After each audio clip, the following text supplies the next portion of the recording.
Just in, Alden nag-post sa kanyang Instagram. Bakit biglang napauwi si Alden sa Laguna, mga kasambreros, no? Tapos grabe, ang nakaka-touch na nakaka-heartwarming yung ginawa ni Alden today, mga kasambreros. So yun natin na pang item sa vlog na ito. Unahan ko ito. Ito yung confirmation ha, dun sa may pinost ko sa isang vlog kanina na si Tita Lulu Romero, cat's handler. Na yung birthday nga ni Lulu Romero, mga kasamares, na nagkaroon sila ng parang birthday surprise.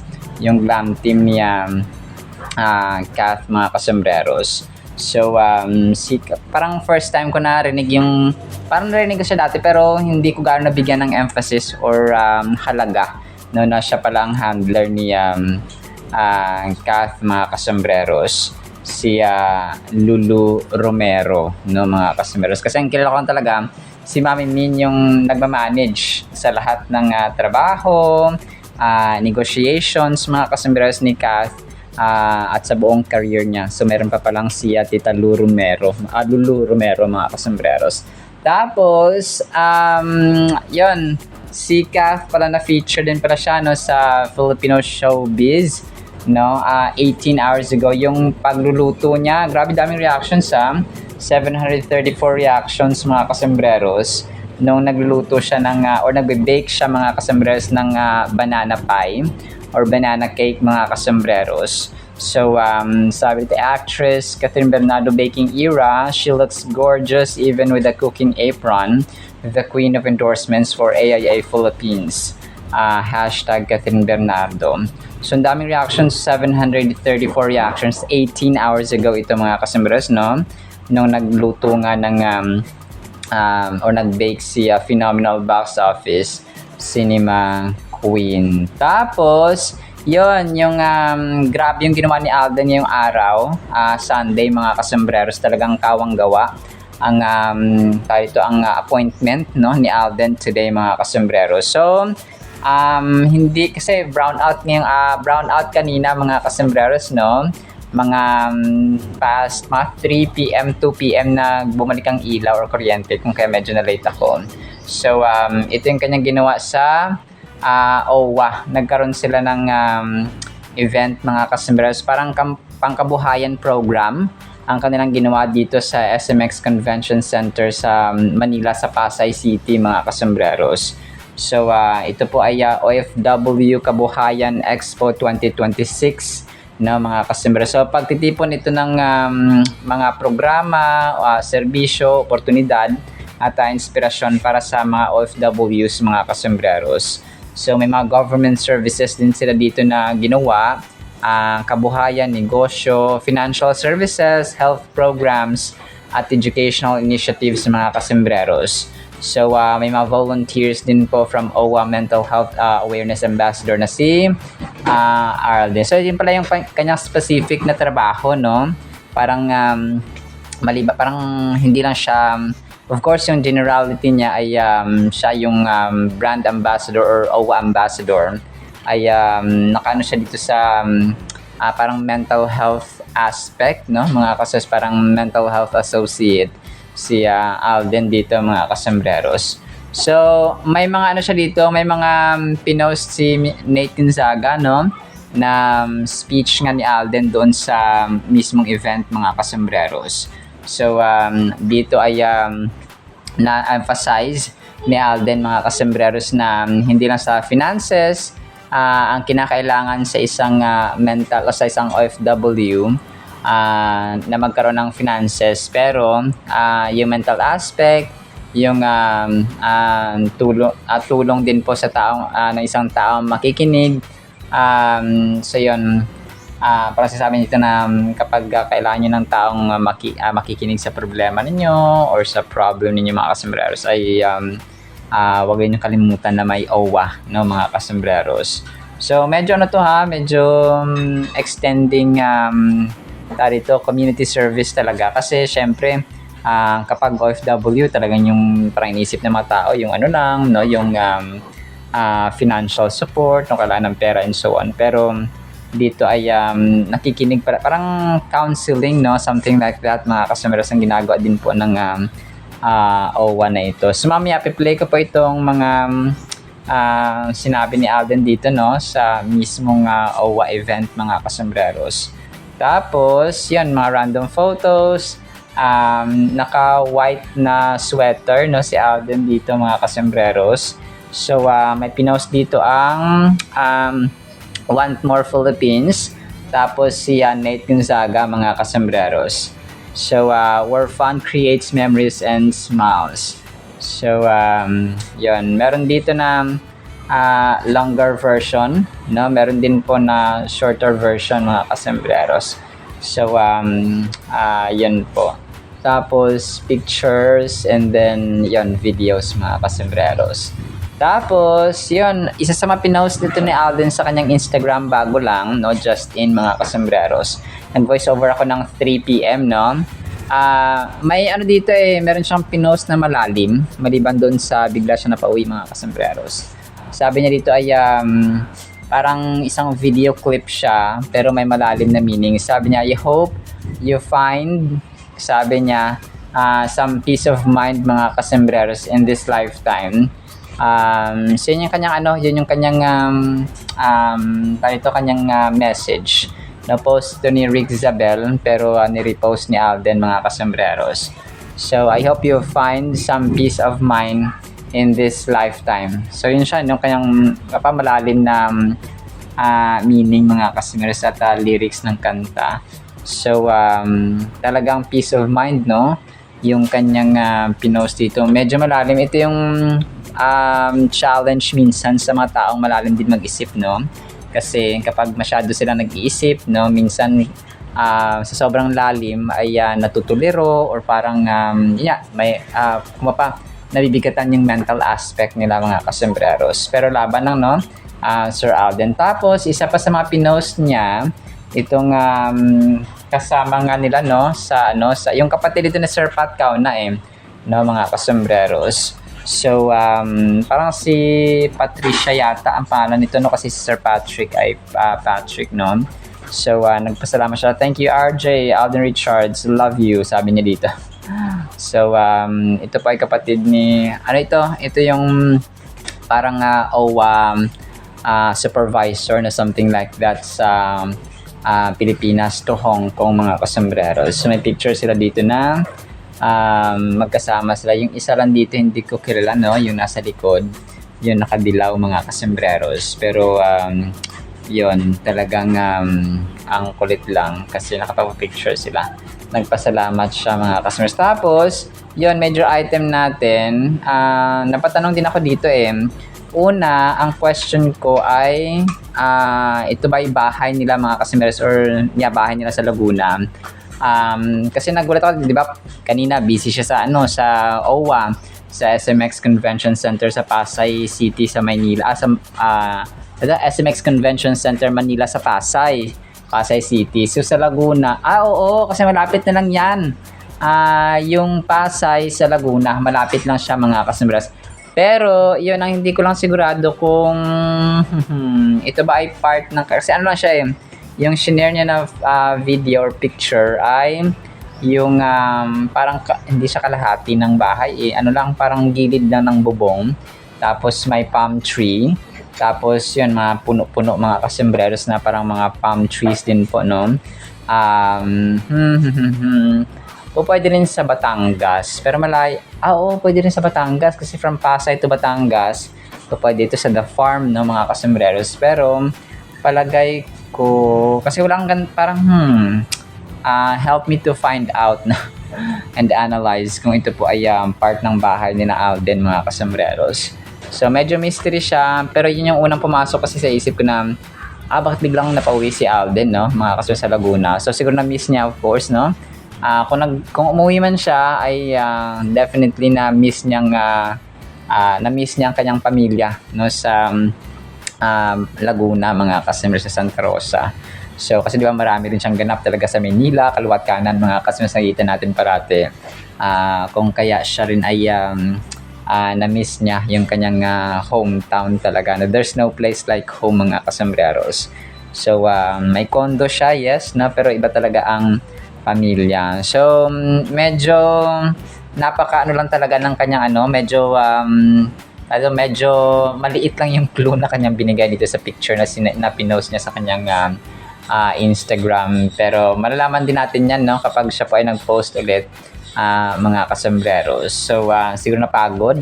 Kasi Sunday din naman, no, siguro napauwi si Alden, mga kasembreros. So, kasi kung may event siya sa Pasay, so malapit na lang yun sa Laguna, mga kasembreros. So, sabi niya, uwi kaya muna ako kasi malapit din naman yung event ko ngayong Sunday, mga kasembreros. So, yun, no. Parang personal na analysis yan, mga kasembreros, no. Kaya phenomenal box office ni Ma'am King. So, yan po. Tapos, next item natin, nag-share dito ang isang admin, no, ng picture ni Alden sa Facebook page. So, parang bumati lang siya na kunwari, mga kasembreros, no, naka-white din dito si Alden eh. Good afternoon, 1 hour ago. Daming reactions sa 103 reactions. Isang oras niya palang pinapost, mga kasembreros. So, naka-dirty white din dito si Alden. Parang semi-edited ito, mga kasembreros, na larawan ni Pambansang Bay, no? And of course, may Padimpo Society, mga kasembreros. Pero yan, palagay ko ano ito? Palagay ko ay medyo edited ito, mga kasembreros, na larawan ng Pambansang Bay, mga kasembreros. So, yun po, no, talagang nakakatuwa lang at saka amaze. Tapos, sige, last item natin, so yung One Sports, ayan, nag-post, mga kasembreros, ng ganap ni Alden sa dito sa SM City Cares kahapon sa pagbisikleta nga niya, mga kasembreros. So, One Sports 5 hours ago, Padjak morning, sabi dito. More than 800 cyclists led by actor and biking enthusiast Alden Richards hit the roads at SM City Marikina in celebration of #World Biking Day. So the event also marked the nationwide launch of Pedal Power, an initiative that promotes environmentally responsible transportation while encouraging healthier lifestyles. So yun po, no, mga kasembreros, yung message ng One Sports. So, kasi sports siya, so definitely kinover nila si Alden na enthusiast at advocate, mga kasembreros, ng pagbibisikleta or healthy lifestyle na kumapayang kailangang magpapawis, mga kasembreros. So, yun po. Alright, so yan lang actually sa ating Catherine items. Ipi-play ko po itong mga videos, no, na atin pong papakinggan, especially dito sa OWA na message ni Alden, mga kasembreros. Tapos, pakinggan natin ang salita ng Panginoon na sobrang mahalaga sa ating buhay. Isang pinagpalang araw po, ha, sa bawat isa. Magandang araw po sa inyong lahat. At una po sa lahat, syempre nais ko po magpasalamat sa OWA for inviting me here. Syempre with our admin PY na kauna na pinakamamahal ko po. At sa lahat po ng ating mga partners na nag-organisa ng OFW Kabuhayan Expo 2026. Para po sa akin, napakahalaga po ng mga ganitong pagtitipon dahil pinapakita nito na sama-sama po tayong kumikilos para sa kapakanan ng ating mga OFW at kanilang mga pamilya. Sa tema po natin ngayon na kalinga, kaalaman at kabuhayan, na nais ko po sanang bigyang diin yung isang mahalagang aspeto, which is yung kalinga po, ang pag-aalaga natin sa ating mental health. I think this is one of the things na medyo natitake for granted in the past years, but I'd like to believe na dapat po natin siyang bigyan ng pansin. Together with me, Ryan, together with our OWA Ambassador for Mental Health Awareness, Mr. Alden Richards, our friends from PFA, all our regional directors as well from OWA. At para po sa ating Word of God, no, Word ni Lord, mga kasembreros, napakaganda po nito, no. Ang title natin ay Hanggang sa Dumating Siya. Sino kayang siya, no? Galatians chapter 4 verses 4 hanggang 5. But when the fullness of the time had come, God sent forth His Son, Jesus Christ, born of a woman, born under the law, to redeem those who are under the law, that we might receive the adoption as sons. So grabe no? Napakaganda ng salita ng Diyos mga kasembreros, or ang salita ni the Lord Jesus Christ sa verses na ito na sinulat ni Apostle Paul mga kasembreros. Tayo po, di ba kunwari yung isang tanim, tinin natin, tapos lumago, tapos lumaki, tapos mamunga na siya. Let's say mga mangga, lanzones, apple, mga kasembreros, yung grapes for example. So may mga season talaga at darating talaga ang panahon na sila po ay mamumunga kung maganda ang tubo, no, at saka na alagaan ng maayos mga kasembreros. So talagang darating ang perfect time. So kung kaya minsan sa buhay natin pag may mapangarap tayo, may mga times na parang ang tagal, no? Parang ang tagal na matagal na ako nangangarap, matagal na ako nagsisikap, matagal na ako nagsisipag, matagal na ako may pananampalataya, pero yung pangarap ko hindi pa rin natutupad, no? Something like that mga kasembreros. And dito, no, talagang grabe yung fulfillment. Kasi si Lord Jesus Christ yung fulfillment ng prophecies no? Nung dumating siya mga kasembreros, ay yun na yung perfect time ng Panginoon. So dito talagang tinuruan tayo ng Diyos na magtiwala sa kanyang timetable.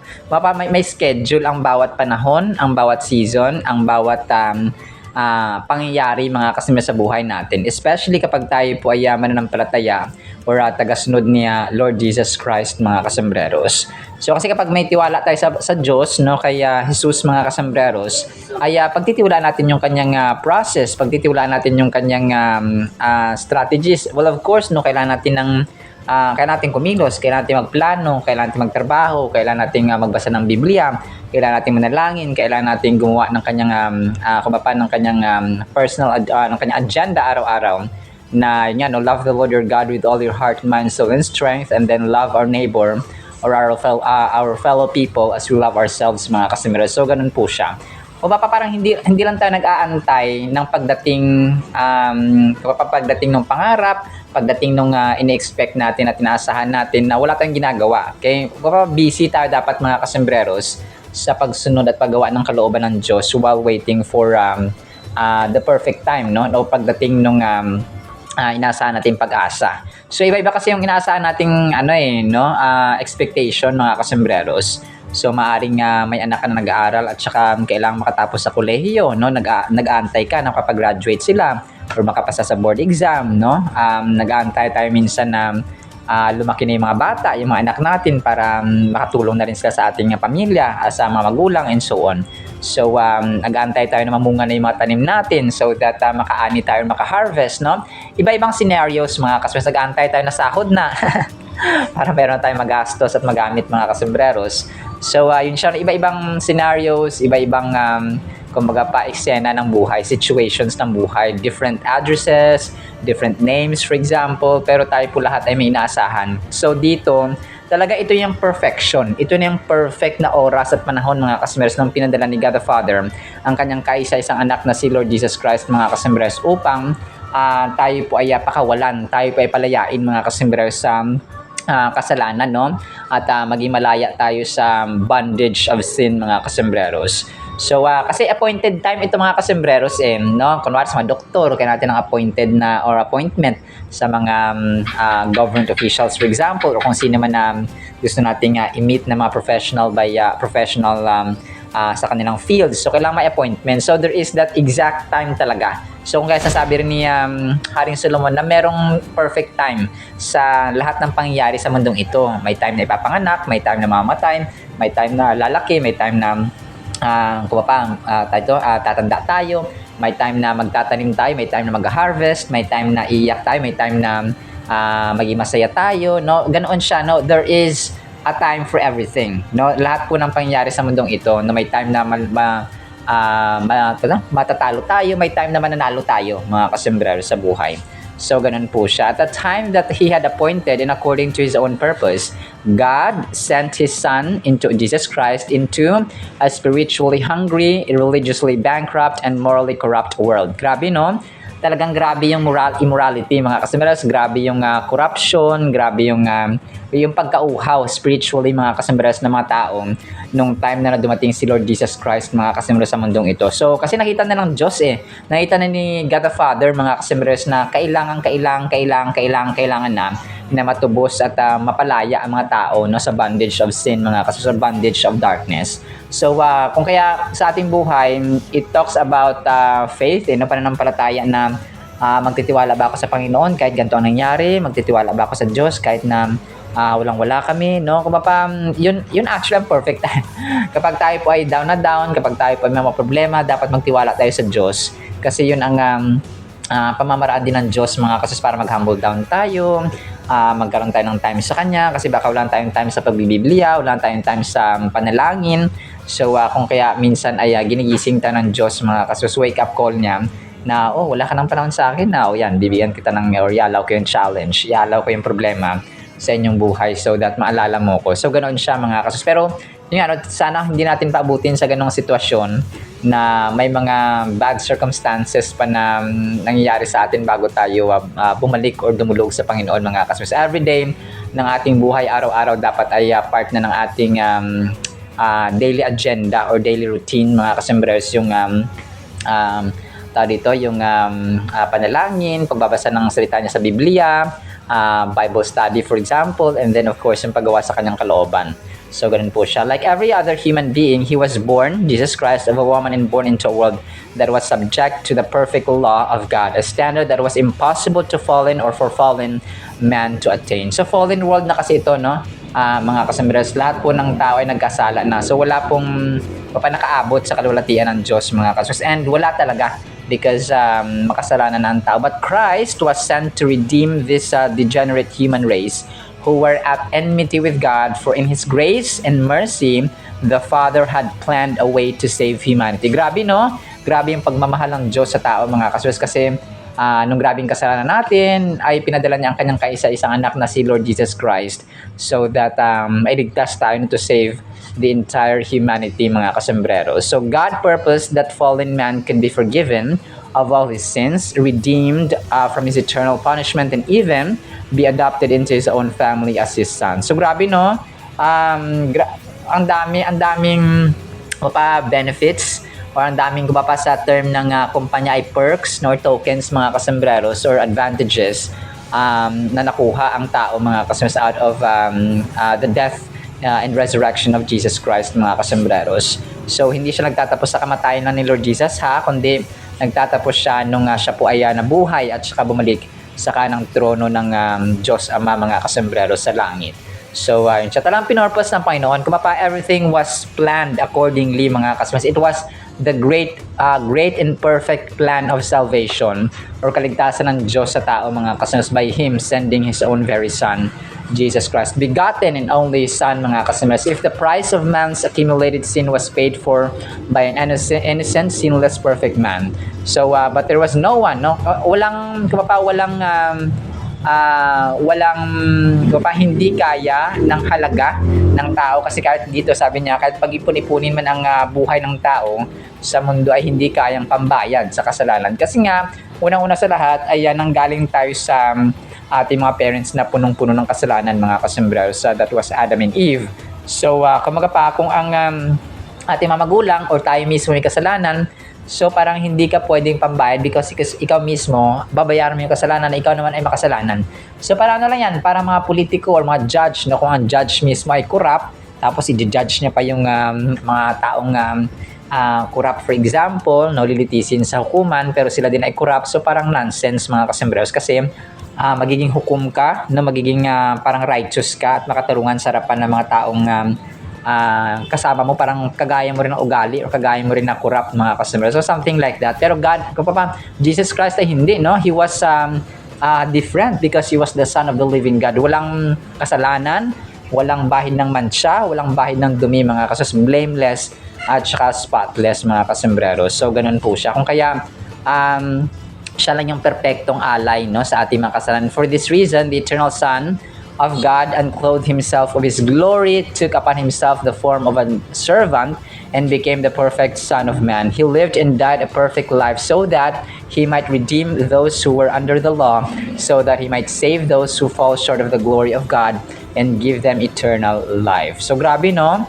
Alam niyo po, binigay na ni Lord Jesus Christ yung kanyang buhay kaysa atin. So, siguro hindi naman hindi kawalan sa atin o hindi siya hindi tayo lugi mga kasusunod na ibigay natin yung ating oras sa kanya, yung ating buhay sa kanya mga kasusunod, pagtiwalaan siya sa lahat ng panahon at season ng ating buhay. Of course, no, everyday mga kasusunod magtiwala tayo sa Diyos or kay Lord Jesus Christ. Alright? Salamat sa Word of God, ha? No, pagpalain po tayo ng pag-ibig, pananampalataya, pag-asa, at of course, na pagtitiwala sa ating Diyos na makapangyarihan sa lahat. In the mighty, holy, sweet, magnificent name of the Lord Jesus Christ, we pray. And everyone said, Amen and Amen. See you sa next segment and paalam po.